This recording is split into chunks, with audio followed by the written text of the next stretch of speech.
How'd you get here? This is another one of those games that was really integral to Sage 2024. I feel like you saw this game everywhere, and there's a few reasons for that. I think one, it being the Infinity Engine, is very much an interesting thing because a lot of the Sonic community is very negative on Sonic Omens. They hate it, it's dog shit, whatever. And this is another game in the same engine, which people were saying the best part about Sonic Omens was the engine, whatever, this, that, or the other.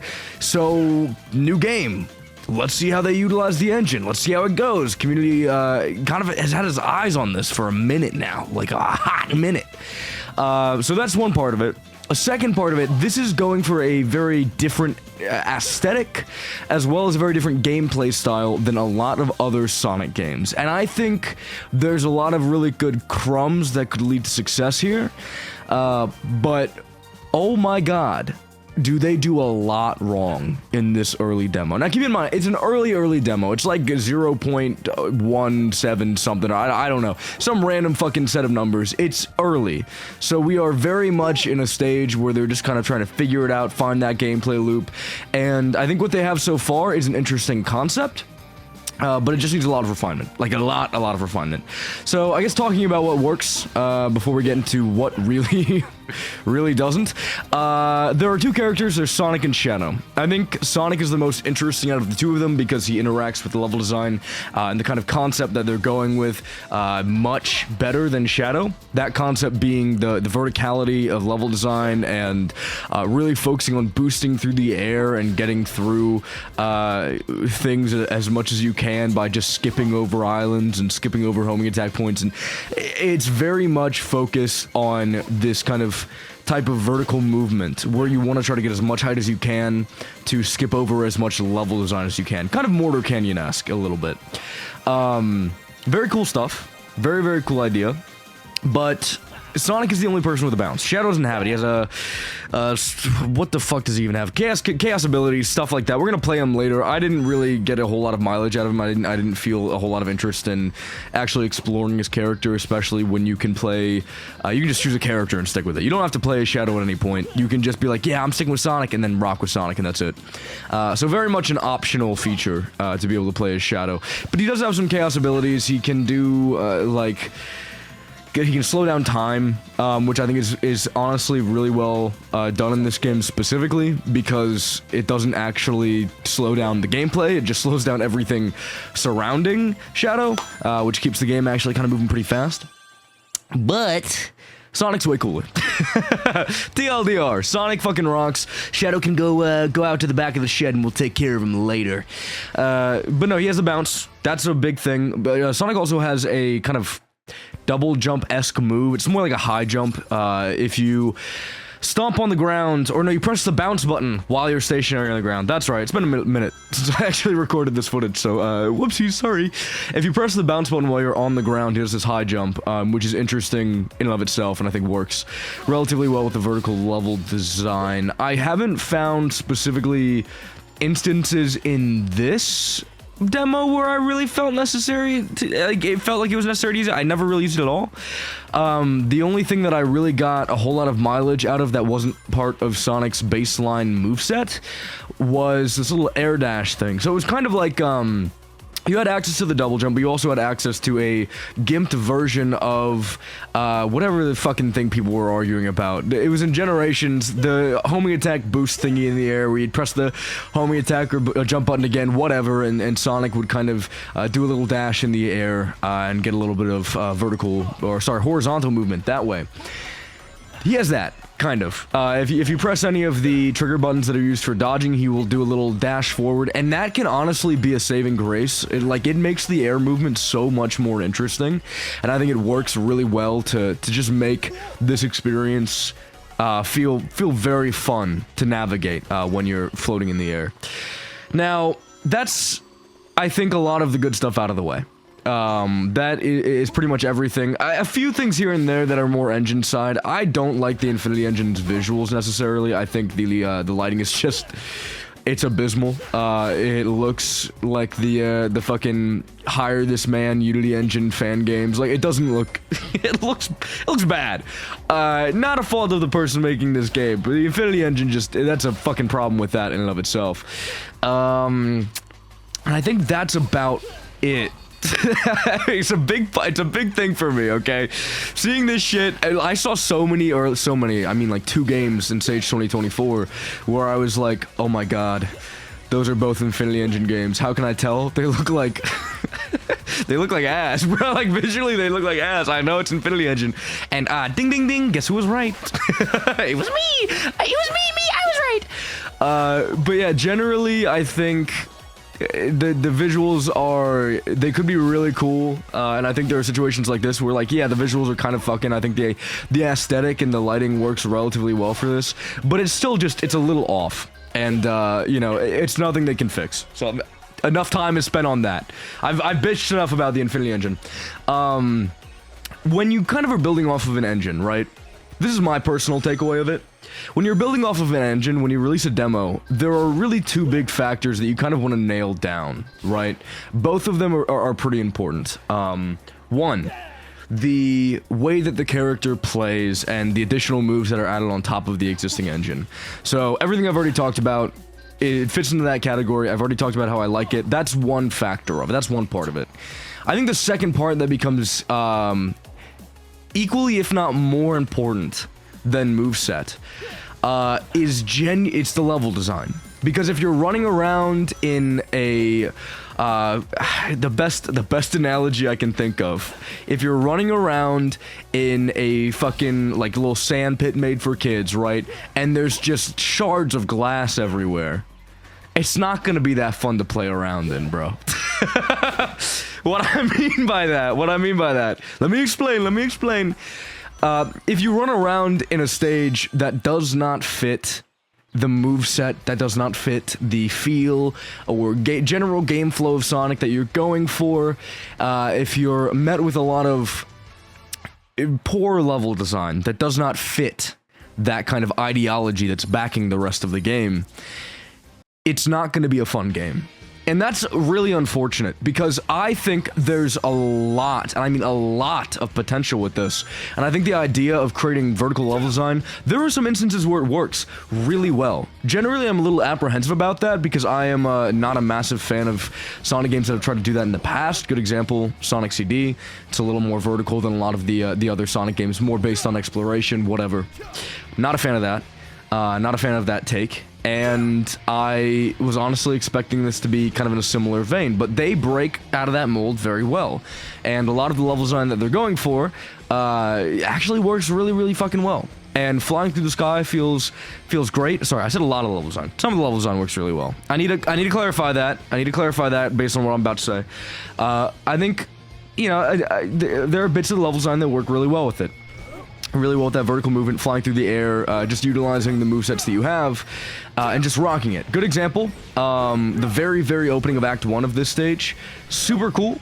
Really, really like it a lot. Bouncing between those, like, really tight-knit islands and having those homing attack, bounce up clouds, whatever, as kind of supplementary to the main platforming that was on the islands.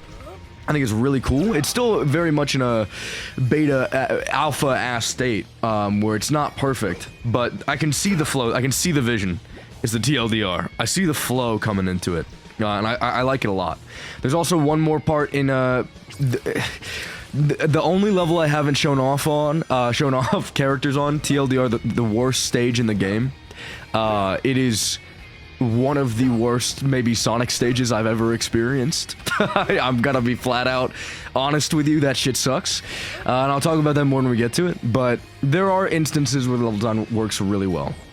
Unfortunately, 90+% of the level design is really fucking bad. For example, these open sections, they're a cool idea, they're cute, but you don't have to interact with them at all. As you can see, I'm just boosting in a straight line, getting through this section. Oh, but you're not attacking the enemies, so you're not building up your ring gauge. There are plenty of enemies, plenty of rings, that you will never run out of boost. That the idea of going through more arduous and slow platforming and terrain for the sake of maintaining a boost that you can maintain by just going in a straight line. Like, there's no incentive to go interact with any of that platforming, any of the cool shit that they're doing on the open islands. That's why it's really hard to get an open world game to work, or open areas in games, period, to work when there is just flat out an end of the level. And it's because, what is the incentive? What's the incentive? In Frontiers, what's the incentive? Oh, you can find, like, purple coins and a bunch of... There's, like, 50,000 trillion collectibles you can find. There's value in exploring everything. Okay, what's the value here? It's intrinsic. You can fuck around, you can have fun, you can enjoy the level, the cool little shit in the air like that. Alright, it's all intrinsic. It's all intrinsic. There's no genuine driving factor to push me to interact with this in any interesting way, other than I'm recording this for a video. I don't want to be running in a straight line like Sonic Forces for fucking, what, 20 minutes? Like, it's not worth it, is the TLDR. I know this level design's in a very early state, and I've heard, you know, whispers, inklings of the fact that maybe the dev wasn't fully happy with this level design, but he just wanted to kind of get an idea out for Sage so that people could at least put his game on the radar, and that's totally valid. Again, this is all criticism coming from a very early stage in the game, and I feel like that needs to be said, and I need to buttress all of my statements with that, because people are gonna get pissed at the comments and be like, it's early, it's early! I know, fucking relax. I said it! I said that already! Fucking chill on me, bruh. But yeah, level design needs a lot of work. Level design needs a lot of work. I think the first level suffers from the exact same issues that this level does. This level just doesn't have any of the instances, as brief as they may be, in Act 1, where I think the level design really reaches a fun and interesting flow. And now we're going into the worst stage. just flat out. Like, I want the designer to look at this and spit in its face and then throw it out and just not even remotely play with this idea ever again. So this is a backrooms oriented stage. So was the other one that was like had the purple pink water or whatever. There's only technically one original act in this, and the rest of them are based on backrooms, I think. Correct me if I'm wrong on that. It doesn't really matter at the end of the day. It's adding backrooms to Sonic, like, technically, it's not 100% original. That area is kind of cool, by the way. That piece of level design works. There's another piece, though. I forgot about that one, but there's another piece that also works. It's the backrooms, and it's Sonic. They don't mix together in any other experience, so it might as well be fucking new aesthetics and new visuals. Anyways, you can already start to tell what this level design is doing. This is very maze-based in some of these sections, and very, like, rectangular and square, and the only real round parts are these little loops here that don't really do all that much. There's one instance where you can kind of interact with them in a fun and interesting way, but it is difficult to do so, and you have to have a very deep understanding of how these loops might interact with everybody's level, or I guess the control feel of Sonic in order to really utilize it. By the way, I thought that was the way forward. That was a death pit, so whoops, my fault, everybody. Before you say I was playing like dog shit in the comments, yeah, my bad. But yeah, this level design is very boxy, and it's very nonsensical, and it's not well thought out whatsoever, and there are glimpses of interesting ideas, but a majority of the level is just, hey, run around in this box of a room, find a spring in a corner, like that one right there.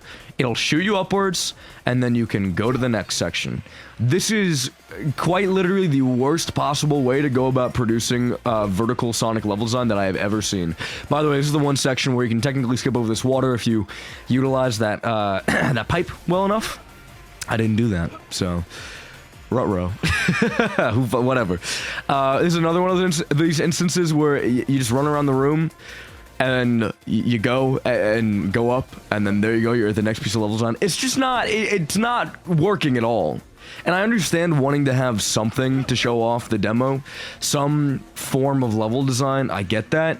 But when you are building off of an engine that already exists, right? Ignore that death, never happened. When you're building off of an engine that already exists, one of the big factors that plays into whether or not your game is going to be received well and liked is the level design, because that's really what you're bringing to the table. Yes, you have an interesting new moveset, yeah, well, awesome. Level design is what's going to make or break it. Level design is what's going to separate you from just the engine existing as a sandbox. You need this shit. And when you just do this and throw a fuck ton of random floating platforms to make it slower to get from point A to point B, to make them do the most uninteresting platform known to man, the most unsonic platforming known to man, it produces an experience that makes you not really want to return, right? And okay, this section, thank God it followed immediately after that last one, because this is the section I was talking about and thinking about when I was like, there are sections that fuck. Like, this shit rocks. All of the homing attack placements are so perfect, because you can just start homing attacking on shit, and then boosting over things, and then homing attacking on other things, and because you can homing attack out of a boost, just making everything work in tandem together, that section, when you get the flow down, I can imagine fucking like crazy. Oh my god, when it's fluent like a fucking first language, dude, that's gonna be insane. That's gonna be, there are glimpses of hope, but there need to be more glimpses for this to truly be a worthwhile experience for people. And as it is right now, we're kind of just seeing cookie crumbs of a good idea sprinkled onto a big fat doo-doo shit cake. I know that's harsh, I know that's really mean, and it's a fan game, so maybe I'm being overly harsh, but at the end of the day, like, I see the vision for this, and I want it to be good so desperately that I'm gonna give you my full, unfiltered opinions on this. It just needs a full level design rework. Everything else is fine, the breadcrumbs are fine. Rework the level design in its entirety, and then you're cooking with fire.